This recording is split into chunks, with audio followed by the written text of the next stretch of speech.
സ്വാതി തിരുനാളിനെ കുറിച്ച് സംസാരിക്കുമ്പോൾ നമുക്കറിയാം ഗർഭസ്ഥ ശ്രീമാൻ എന്നുള്ള ഒരു വിശേഷണം കൂടി അദ്ദേഹത്തിനുണ്ട്. അതെ, ശരിക്കും വളരെ കുഞ്ഞായിരുന്നപ്പോ തന്നെ അല്ലേ അദ്ദേഹത്തിന് ഉറക്കാനായിട്ടുള്ള പാട്ട്. അത് അങ്ങനെ ഇരയിമ്മൻ തമ്പി രചിച്ചതാണ് ഓമന തിങ്കൾ കിടാവോ.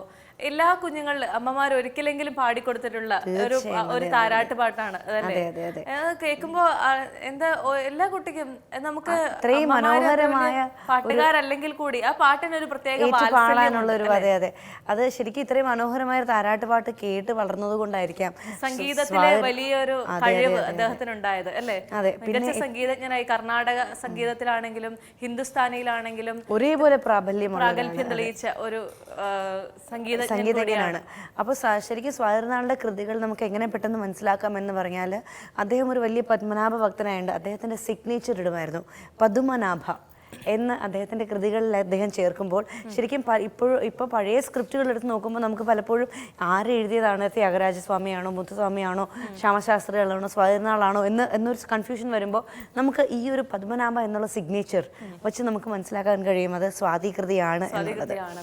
കൂടുതൽ വിശേഷങ്ങൾ പറയാമല്ലേ. അതിനു മുമ്പ് നമുക്ക് അടുത്ത സെഗ്മെന്റ് ഫെങ് ഷുയി.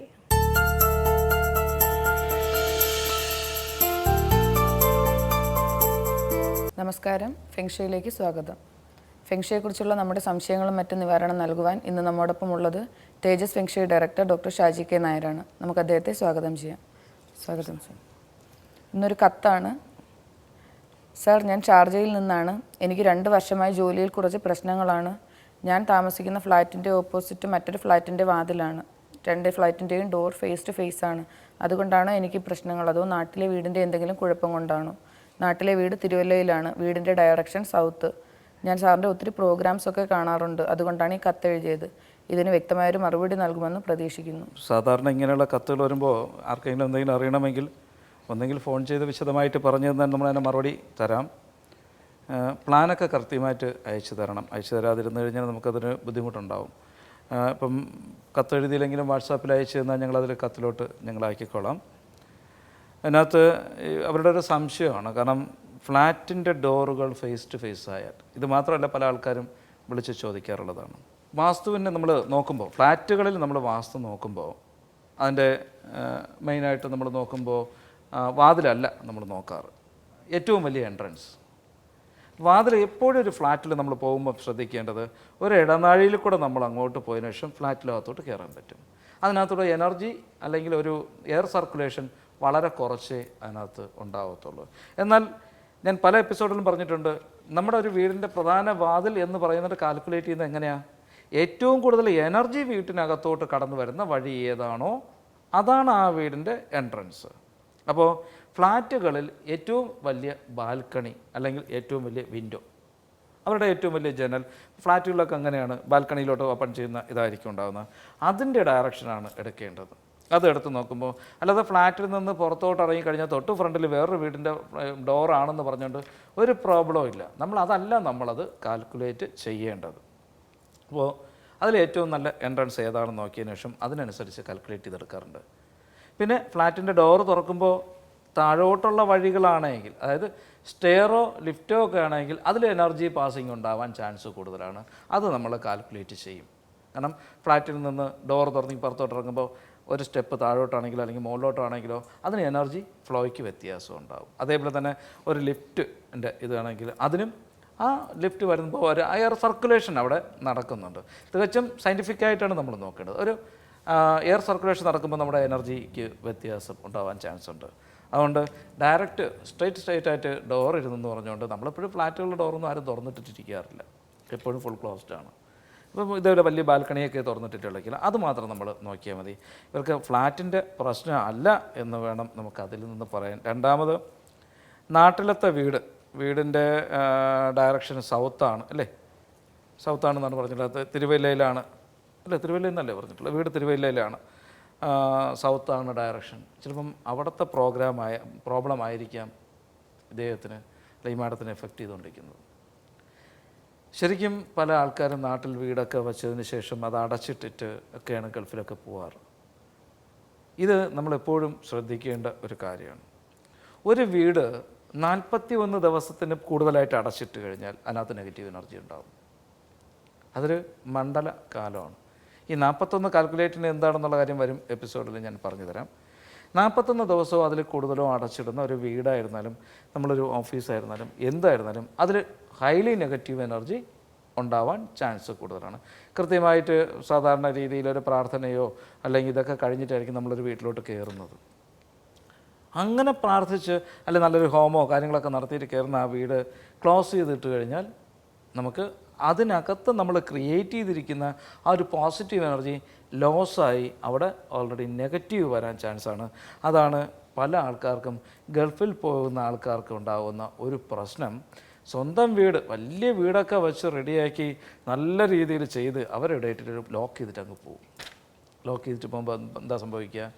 എല്ലാ ഒരു മനുഷ്യൻ്റെ ബേസ് എന്ന് പറയുന്നത് അവരുടെ ഗ്രഹമാണ്, കുടുംബമാണ് അവരുടെ ബേസ്. ആ ബേസ് കറക്റ്റ് അല്ല എങ്കിൽ ലോകത്തിൻ്റെ ഏത് കോണിൽ പോയി കഴിഞ്ഞാലും അവർക്ക് സക്സസ് ആകാൻ പറ്റത്തില്ല. അപ്പോൾ ഒരു വീട് വയ്ക്കുമ്പോഴോ ആ ആളുടെ ബേസാണ് വീട്. അപ്പോൾ ഇവിടുന്ന് ഈ ബേസ് കറക്റ്റ് അല്ല, ബേസ് ഇവിടെ ക്ലോസ് ചെയ്തിട്ട് വയ്ക്കുകയാണ്. അതിനകത്തൊരു എന്താ പറയുക എനർജി ഫ്ലോ ഇല്ല, അവിടെ ഒരു പ്രശ്നം ഒന്നും വിളക്ക് കത്തിക്കുകയോ അല്ലെങ്കിൽ പ്രാർത്ഥന ചെയ്യുകയോ ഒന്നും ചെയ്യാതെ നമ്മൾ ക്ലോസ് ചെയ്തിട്ട് നമ്മൾ പോയി കഴിഞ്ഞാൽ നമ്മൾ ഇതിൻ്റെ എഫക്റ്റ് നമ്മൾ എവിടെ ചെന്ന് വർക്ക് ചെയ്ത് കഴിഞ്ഞാലും നമുക്ക് അവിടെ അത് എഫക്റ്റ് ചെയ്യും. ഇത് അതേ ഒരു സംഭവമാണ് ഈ കാണുന്നത്. കാരണം തിരുവല്ലയിലെ വീട് അവിടെ അടച്ചിട്ടിട്ടാണ് പോയിരിക്കുന്നത് അല്ലേ. ഇവിടെ വീട്ടിലാരും ഇല്ല എന്ന് പറയുന്നത്, അടച്ചിട്ടിട്ടാണ് പോയിരിക്കുന്നത്. ഇങ്ങനെ ബേസ് നമ്മൾ അടച്ചിട്ടിട്ട് പോയി കഴിയുമ്പോൾ അതിനകത്തുള്ള ദോഷങ്ങൾ അസുഖമായിട്ടും വരാം, തൊഴിൽ തടസ്സമായിട്ട് വരാം. ഇങ്ങനെയുള്ള എന്താ പറയുക ഈ പറയുന്ന സാമ്പത്തികം കയ്യിൽ നിൽക്കാത്ത ഒരു അസ്വസ്ഥതയായിട്ട് നമുക്ക് നല്ല രീതിയിൽ ഫീൽ ചെയ്യുവാൻ ചാൻസ് വളരെ കൂടുതലാണ്. അപ്പോൾ ഒന്നുകിൽ ബന്ധുക്കൾ ആരെങ്കിലും അടുത്തുണ്ടെങ്കിൽ ആ വീട് ആഴ്ചയിൽ ഒരിക്കലെങ്കിലും വന്നൊന്ന് തുറന്ന് കുറച്ച് നേരം ഒന്ന് തുറന്നിട്ടാൽ മതി. എല്ലാ ജനലും വാതിലൊക്കെ തുറന്നിടുമ്പോൾ ഒന്ന് എനർജി പാസ് ചെയ്യാനുള്ളൊരു അവസരം. അത് ഒരു എയർ സർക്കുലേഷൻ ഒന്ന് തുറന്നിട്ട് അകത്തുള്ള ഫാനൊക്കെ ഒന്ന് ഇട്ട് കഴിഞ്ഞാലും മതി. ഇപ്പോൾ ജനലും വാതിൽ എല്ലാവർക്കും തുറക്കാൻ ഭയമാണ്. എന്നാലും എല്ലാ റൂമിലൊക്കെ ഒന്ന് ഫാനൊക്കെ ഇട്ടിട്ട് സന്ധ്യ സമയത്തൊരു ചന്ദനത്തിരിയെങ്കിലും കൊളുത്തി ആ വീട്ടിൽ ഏത് മതവിഭാഗക്കാർക്കായിരുന്നാലും ചന്ദനത്തിരി കത്തിക്കാം. സന്ധ്യ സമയത്തൊരു ചന്ദനത്തിരി കത്തിച്ച് വയ്ക്കുക. അതൊക്കെ വരുമ്പോൾ നല്ലൊരു പോസിറ്റീവ് എനർജി ക്രിയേറ്റ് ചെയ്യാൻ പറ്റും. വീടിനകത്ത് നല്ലൊരു എനർജി പാസിങ് ഉണ്ടാകുമ്പോൾ ആ വീടിൻ്റെ ഉടമസ്ഥൻ ലോകത്തിൻ്റെ ഏത് കോണിൽ ചെന്ന് നിന്നാലും ആൾ സക്സസ് ആകും. അപ്പം ശ്രദ്ധിക്കുക. അപ്പോൾ അതാണ് ഇവർക്കുണ്ടാകുന്ന ഏറ്റവും വലിയ പ്രോബ്ലം എന്നാണ്. അല്ലാതെ ഫ്ലാറ്റിൻ്റെ വാതിലുകൾ ഒരേ ദിശയിലായതുകൊണ്ട് അല്ല അവർക്കുള്ള പ്രോബ്ലം, ഈ വീട് അടച്ചിട്ടേക്കുന്നതുകൊണ്ടാണ്. എന്തെങ്കിലും ആരെങ്കിലും ഉണ്ടെങ്കിൽ അച്ഛനോ അമ്മ ആരെങ്കിലും ഉണ്ടെങ്കിൽ വീട്ടിലോട്ട് താമസിപ്പിക്കുക. ഇത് മാത്രമല്ല, ഈ അനുഭവം മാത്രമല്ല, പല ആൾക്കാരും പറയാറുണ്ട്, സാറേ എൻ്റെ വീട് അവിടെ അടച്ചിട്ടൊക്കെയാണ്, ഞാൻ 2 ദിവസത്തെ ലീവ് എടുത്തുകൊണ്ട് ഗൾഫിൽ നിന്ന് വരാം, സാർ ഒന്നൊന്ന് കറക്റ്റ് ചെയ്യണം. അവരുടെ കറക്റ്റ് ചെയ്യുന്ന നമ്മൾ ചെന്ന് കറക്റ്റൊക്കെ ചെയ്ത് കൊടുക്കാം, പ്രോബ്ലം ഒന്നുമില്ല. പക്ഷേ കറക്റ്റ് ചെയ്ത് കഴിഞ്ഞാൽ അത് മെയിൻറ്റെയിൻ ചെയ്ത് കൊണ്ടുപോകണം. അതിന് വല്ലപ്പോഴേക്കെങ്കിലും വീടൊന്ന് തുറന്ന് ആരെങ്കിലും ഒരു ഫാനെങ്കിലും ആ വീട്ടിനകത്ത് ഒന്ന് ഇടണം. അത്രയെങ്കിലും ഒന്ന് ആ ഒരു എനർജി ഒന്ന് റൊട്ടേറ്റ് ചെയ്ത് വന്നില്ല എങ്കിൽ നമുക്ക് സെയിം പ്രോബ്ലംസ് നമുക്കുണ്ടാവാൻ ചാൻസ് വളരെ കൂടുതലാണ്. പിന്നെ എയർ ഫ്രഷിങ് നമുക്ക് എല്ലാ വീടുകളിലും നമ്മൾ ചെയ്യേണ്ടതാണ്. എയർ ഫ്രഷിംഗ് ഒക്കെ നമുക്ക് ചെയ്യാൻ പറ്റും. അതായത് നല്ല ഉച്ച സമയത്ത് ഒരു പിടി ചന്ദനത്തിരി കത്തിച്ചിട്ട് വീടിൻ്റെ ഫ്രണ്ടിൽ നിന്ന് അകത്തോട്ട് കയറുക. നമ്മുടെ ലെഫ്റ്റ് സൈഡിൽ കൂടെ ആൻറ്റി ക്ലോക്ക് വൈസിലാണ് റൊട്ടേറ്റ് ചെയ്യേണ്ടത്. ഓരോ മുറികളിലും ചെന്നിട്ട് ആ മുറികളുടെ കോർണറുകളിൽ ഇത് കാണിക്കുക. ആ ചന്ദനത്തിരിയുടെ പുക ആ മുറി കംപ്ലീറ്റ് ആവണം. എന്നതിന് ശേഷം എല്ലാ മുറികളിലും കാണിച്ചിട്ട് തിരിച്ചങ്ങ് പുറത്തിറങ്ങി കഴിഞ്ഞതിന് ശേഷം വീണ്ടും ആ തിരി കൊണ്ടുവന്ന് എല്ലാ മുറികളിലും വച്ചിട്ട് ലൈറ്റും ഫാനൊക്കെ അങ്ങ് ഓഫ് ചെയ്യാം. അതാണ് എയർ ഫ്രഷിങ്, അല്ലെങ്കിൽ ക്ലൻസിങ് എന്ന് പറയും. അല്ലെങ്കിൽ കുന്തിരിക്കം നമുക്ക് കിട്ടും, കുന്തിരിക്കം പുകയ്ക്കാം. അല്ലെങ്കിൽ നല്ല രീതിയിൽ നല്ല മ്യൂസിക് വീടുകളിലിടാം. നല്ല ലൈറ്റായിട്ടുള്ള മ്യൂസിക്സ് വീടുകളിൽ പ്ലേ ചെയ്ത് കഴിഞ്ഞാൽ ഇങ്ങനെയുള്ള നെഗറ്റീവ് എനർജിയൊക്കെ വീട്ടിൽ നിന്ന് പോകാനുള്ള ചാൻസ് വളരെ കൂടുതലാണ്. അതുകൊണ്ടാണ് പണ്ടുള്ള ആൾക്കാർ പറയാറുള്ളത്, നിങ്ങൾ കൃത്യമായിട്ടും സന്ധ്യയ്ക്ക് വീട്ടിൽ രാമനാമം ജപിക്കുക അല്ലെങ്കിൽ പ്രാർത്ഥിക്കുക എന്നൊക്കെ പറയാറുള്ള കാരണം എന്ന് വെച്ച് കഴിഞ്ഞാൽ അതിനകത്തുനിന്ന് വരുന്ന ശബ്ദതരംഗങ്ങൾ വീടിന് നല്ലൊരു പോസിറ്റീവ് എഫക്റ്റ് ചെയ്തു കൊടുക്കാൻ, ഒരു എനർജൈസ് ചെയ്യുവാൻ വേണ്ടി വളരെ നല്ലൊരു എഫക്റ്റാണ് കിട്ടുന്നത്. അമ്പലങ്ങളിലൊക്കെ നമ്മൾ പോയി നിൽക്കുമ്പോൾ നമുക്ക് മനസ്സിനൊക്കെ നല്ലൊരു സുഖം തോന്നുന്നത് എന്താണ്? ആ മന്ത്രധ്വനികളുടെ മുഴക്കം, ആ ഒരു വൈബ്രേഷൻസ് നമ്മുടെ ശരീരത്തിൽ കിട്ടും. അതേപോലെ നമ്മുടെ വീട്ടിനെ മാറ്റിയെടുക്കാൻ പറ്റും നമുക്ക്. നമ്മുടെ വീട് കൃത്യമായിട്ട് പ്രാർത്ഥനയും കാര്യങ്ങളൊക്കെ ചെയ്ത് കഴിഞ്ഞ് നമ്മൾ കൊണ്ടുപോയി കഴിഞ്ഞാൽ വളരെ നല്ല മാറ്റമായിരിക്കും നമുക്ക് എടുക്കാൻ പറ്റുക. ഇതിനെക്കുറിച്ച് കൂടുതലായിട്ട് എന്തെങ്കിലും അറിയുവാനോ എന്തെങ്കിലും ഉണ്ടെങ്കിൽ നിങ്ങളുടെ വീട്ടിൽ താമസിക്കുന്ന എല്ലാവരുടെയും ഡേറ്റ് ഓഫ് ബർത്തും വീടിൻ്റെ ദർശനവും സഹിതം എന്നെ വിളിക്കുക.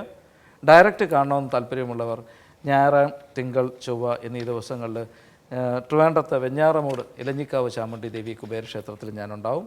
എന്നെ ഒന്ന് വിളിച്ചിട്ട് വരിക. നമസ്കാരം.